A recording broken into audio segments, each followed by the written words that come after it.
없이 여자의 따귀를 때렸고 힘이 없는 여자는 그 힘에 바닥에 쓰러졌어요.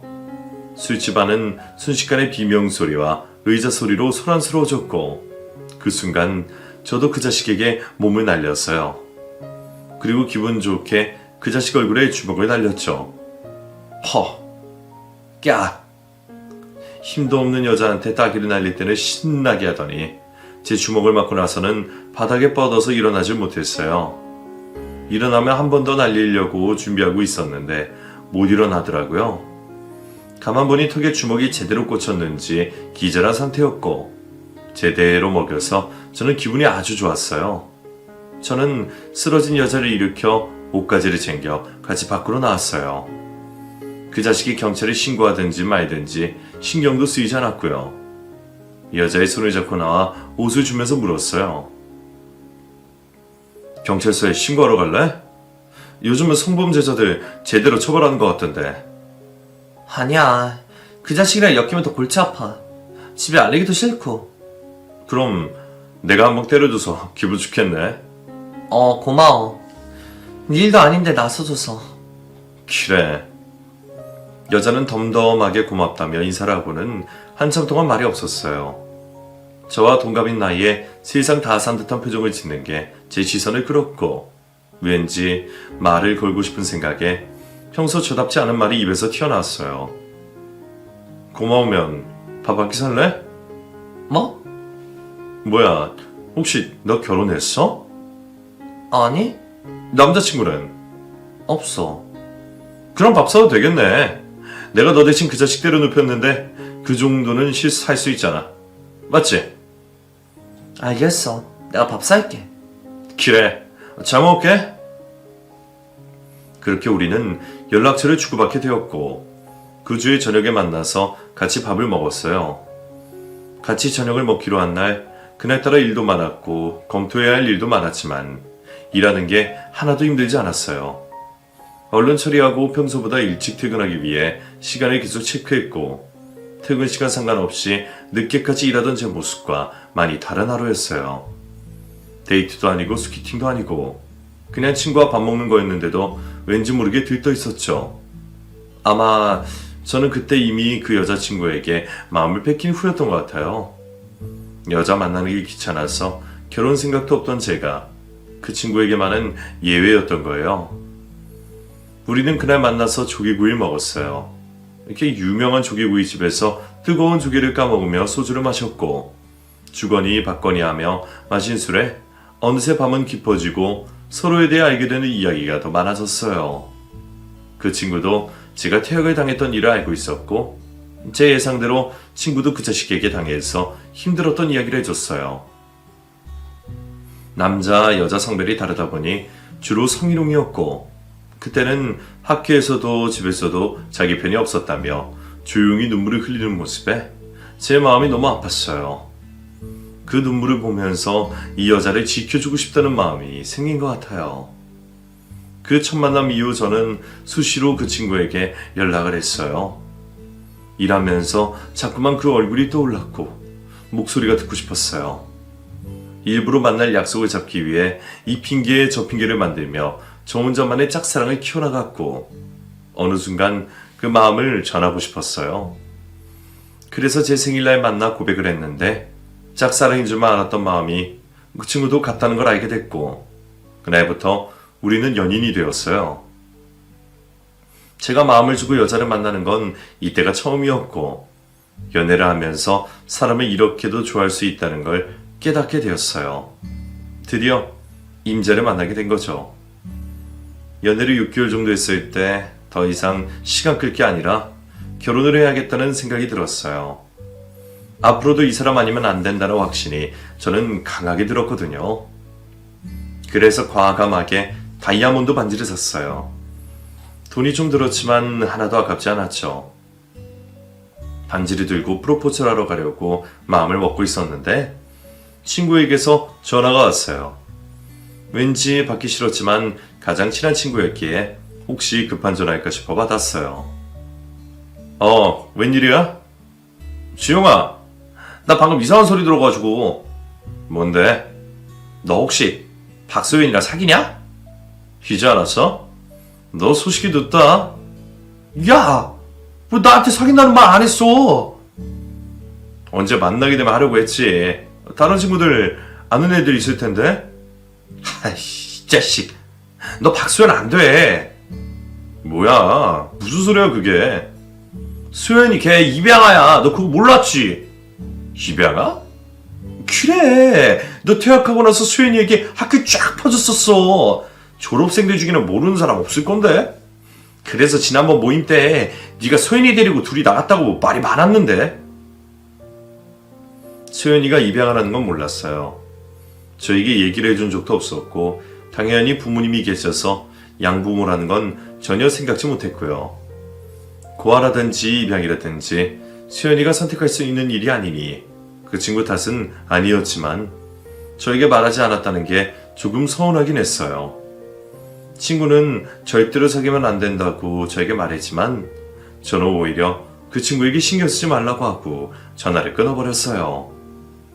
막상 모르고 있던 사실을 알게 되니 조금 마음이 복잡해졌어요. 결혼까지 생각하고 있었기에 더욱 복잡했던 것 같아요. 결혼은 연애랑은 다르다는 걸 저도 알았으니까요. 위로 두 형이 결혼하는 걸 곁에서 지켜보기도 했고 엄마가 두 사돈집과 결혼 준비로 마음고생하신 부분도 있다는 걸 알았거든요. 그 모든 상황을 다 이해하고 있지만 다시 생각해도 저는 이 여자와 결혼을 해야 한다는 결론이 났어요. 물론 부모님이 이 사실을 아시면 속상해하시겠지만 그래도 제가 같이 살아야 할 여자니까 제 마음이 움직이는 대로 하는 게 맞다 싶었죠. 저는 그날 반지를 들고 가서 군더더기 없이 본론을 바로 얘기했어요. 이게 뭐야? 반지? 너 주려고 샀어. 나 주려고? 우리 커플링 있잖아. 이거 프로포즈 반지야. 뭐? 우리 결혼하자. 내가 행복하게 해줄게. 너만 사랑하고 살게. 그러니까 나 믿고 결혼해. 지용아. 네가 싫다고 해도 어쩔 수 없어. 나는 너랑 살아야겠으니까 나랑 같이 살자. 정말 나랑 결혼할 거야? 나는 너 아니면 안 돼. 내가 네 모든 걸 안아줄게. 제 말에 수연이는 말없이 눈물을 흘렸어요. 제 눈을 쳐다보는 눈빛에서 차마 저에게 말하지 못한 가정사를 말하고 있는 것 같은 착각도 들었죠. 곧 저에게 입양되었던 과거를 말해줬고 그래도 결혼할 거냐고 묻더군요. 그동안 저에게 말하지 못하고 속으로 얼마나 힘들었을지 알 것 같은 느낌에 마음이 정말 안 좋았어요. 저는 단호하게 말했어요. 배경이 아니라 박소연 한 사람만 본다고요. 그래서 꼭 결혼해서 같이 살아야겠다고요. 그렇게 말하며 반지를 끼워줬어요. 그제서야 멋없는 프로포즈라고 타박하면서 제 반지를 받아주더군요. 그 큰 눈에 눈물이 후두둑 떨어지면서 웃는데 그 모습이 얼마나 예뻤는지 모릅니다. 세상에서 본 어떤 여자의 얼굴보다 아름답다고 예쁘게 보였어요. 정말 행복했어요. 결혼은 약속하고 저희 집에 인사를 하기 전 먼저 수연이의 부모님께 인사를 갔어요. 집 얘기를 할 때마다 경직이 되는 모습에 사이가 좋지는 않을 거라 예상은 했는데 역시나 두 분은 저희 결혼에 호의적이지 않으셨어요. 둘이 이제 고작 6개월 만났다면서 결혼 얘기인가? 자네 어디 보고 내 딸을 주나? 결혼 허락해 주십시오. 수연이 책임지고 행복하게 살겠습니다. 말은 누군들 못하나 실천이 중요하지. 자네가 알런지 모르겠지만 우리가 소연이 얼마나 애지중지 키우는지 아는가? 네, 들어서 알고 있습니다. 믿어주십시오. 실망시켜드리지 않겠습니다. 자네, 학歴은 어찌되나? 일은 뭐라고? 일은 작은 회사를 하나 운영하고 있습니다. 철거 회사인데 밥 굶기지는 않을 겁니다. 학력은 중졸입니다. 뭐? 중졸? 중졸이라고 했나? 예. 요즘 세상에 중졸로 뭘 어떻게 살아가나? 자네 중졸밖에 안 되면서 우리 딸을 데려간다고? 어림도 없네. 이 결혼 절대로 안 되네. 어머니 아버지 제 결혼이에요. 전 하고 싶어요. 시끄러. 키워주는 애도 모르는 것 같으니 조용히 하고 있으란 말이다. 저희 결혼 허락해 주십시오. 잘 살겠습니다. 더 이상 자네랑 얘기하고 싶지 않네. 그만 가보게. 아버님, 어머님. 이런 몰상식한 사람을 봤나? 우리가 왜 자네 어머니가 아버지야? 무식하기는. 두 분 다 우리의 결혼을 반대하셨고 제 학력이 가장 마음에 안 든다며 싫다고 하셨어요. 면전에서 박대를 당하니 저도 당황했고 여자친구는 눈물까지 흘렸어요. 집에서 나와 울면서 하는 말이 더 황당했어요. 사실 저 두 사람 내 월급 때문에 그럴 거야. 월급이라니? 그게 왜? 나 취직하고 지금까지 내 월급 제대로 써본 적이 없어. 키워준 은혜 갚으라면서 내 월급 다 가져가거든. 진짜야? 그럼 네가 벌어서 저 두 사람 먹여 살리려는 거야? 내가 결혼하면 월급도 없으니까 그래서 저러는 거야. 그건 아니지. 얘기를 듣고 너무나 화가 났어요. 착취도 이런 착취가 없었어요. 좋은 사람들인 척 입양을 하고선 평생 노예처럼 부려먹으러 가다니 분통이 터져서 화를 주체할 수가 없었어요. 저는 여자친구에게 집을 나와 같이 살자고 했어요.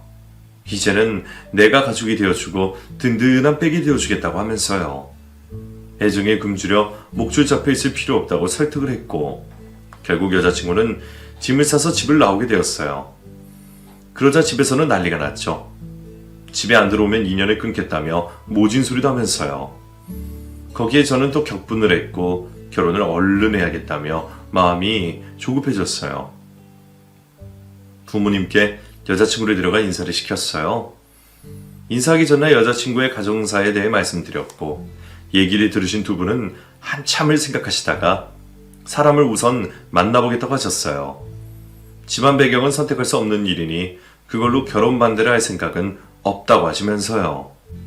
인사 당일 저는 긴장을 진짜 많이 했어요.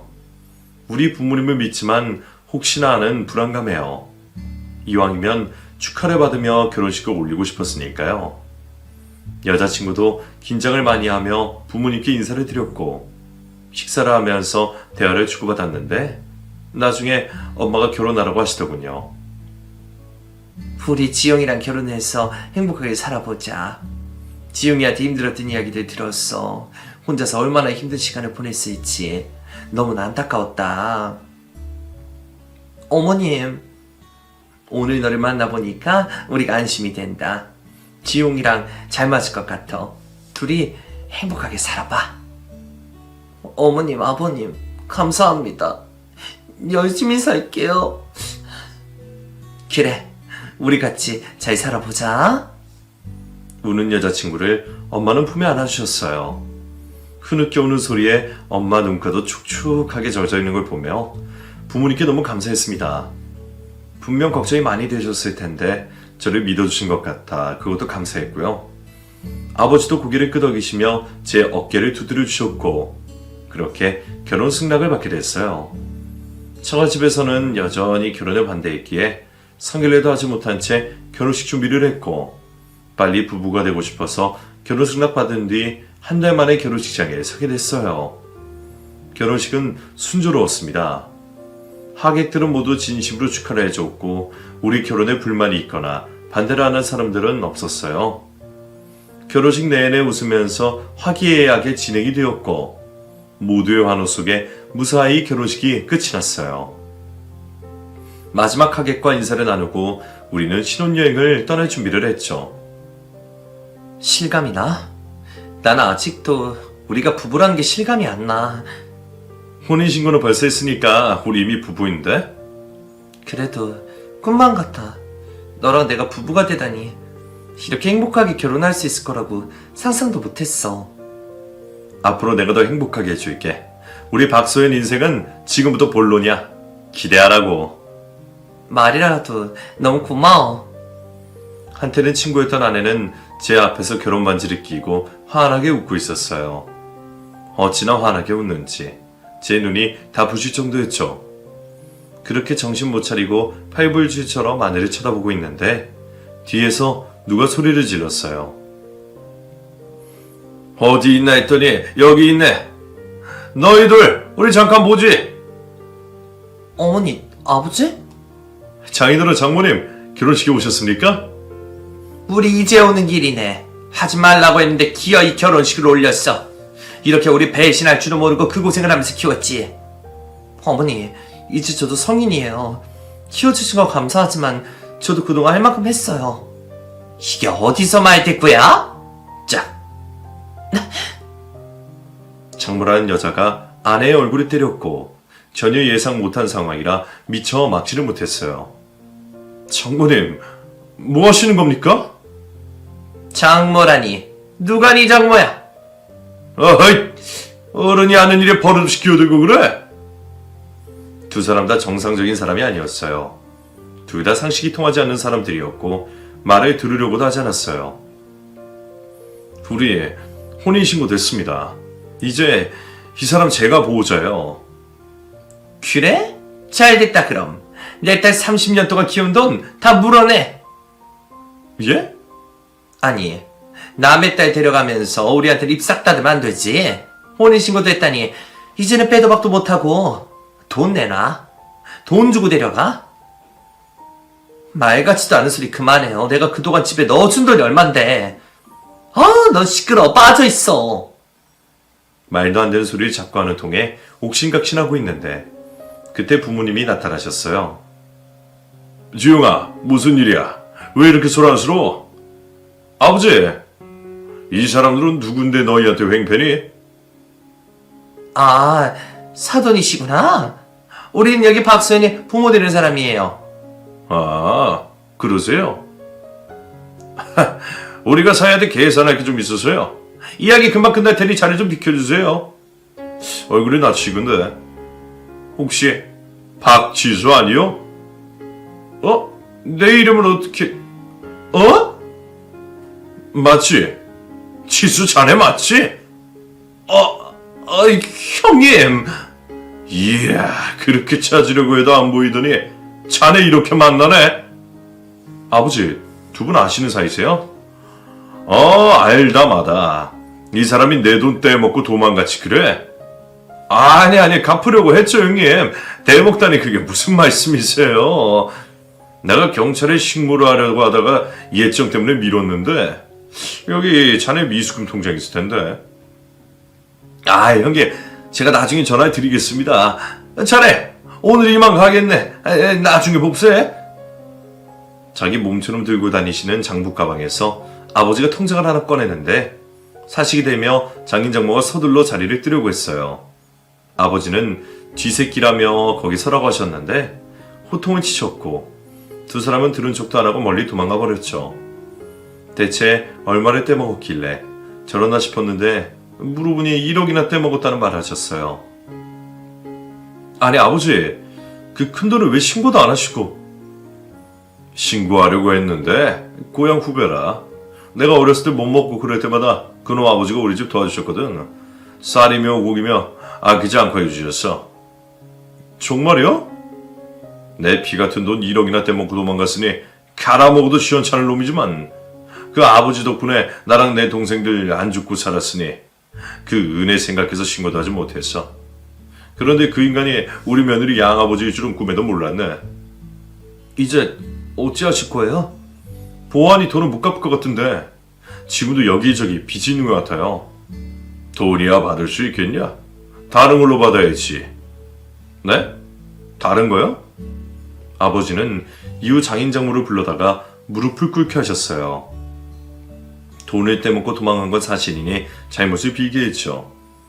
그리고 채무를 깎아주는 대신 다시는 제 아내에게 연락을 하지 않기로 했고 돈도 일을 해서 갚기로 각서를 다시 적었어요. 두 사람은 아내에게 미안하다고 사과도 했고 다시는 나타나지 않겠다고 약속도 했고요. 이후 얼마씩 돈을 갚았는데 그러다가 또 자취를 감추었다고 아버지가 말씀해 주셨어요. 돈을 못 받아서 어쩌냐고 했더니 대신 며느리에게도 연락을 안 할 테니 괜찮다고 하셨어요. 아버지는 힘들게 자란 며느리를 따뜻하게 품어주셨고 아내도 시부모님의 사랑으로 몰라보게 밝아졌어요. 이후 아들을 낳았고 지금은 손주재롱에 부모님 두 분 다 시름도 잊으시고 행복하게 잘 지내고 계십니다. 가족이 생기니 혼자 지낼 때보다 어깨가 많이 무거워진 건 사실이에요. 회사에도 해야 하고 아내도 챙겨야 하고 아들이랑도 놀아주느라 제 개인 시간은 없어졌지만 제 인생 어느 때보다 보람되고 꽉 찬 삶인 거 확실한 것 같아요. 한때는 부모님 가슴에 희망이 들게 해드린 적도 있지만 결국엔 두 분 다 웃을 수 있게 해드려 제 자신이 뿌듯하기도 해요. 만약 제가 퇴학을 당했을 때 내 자신을 탓하며 주저앉았다면 지금의 제 모습은 절대로 있지 않았을 거예요. 복수심에 부린 객기였을지라도 멋지게 성공하겠다고 결심했던 그때의 나에게 고맙다고 인사를 하고 싶어요. 제 이야기는 여기까지입니다. 제 무용담처럼 멋들어진 이야기만 적어놨지만 저도 구르고 엎어지고 많이 했습니다. 구질구질한 이야기 창피해서 빼버렸지만 자랑만 한다고 욕하지 마시고 열심히 살아온 제 인생 수고했다 한마디 해주세요.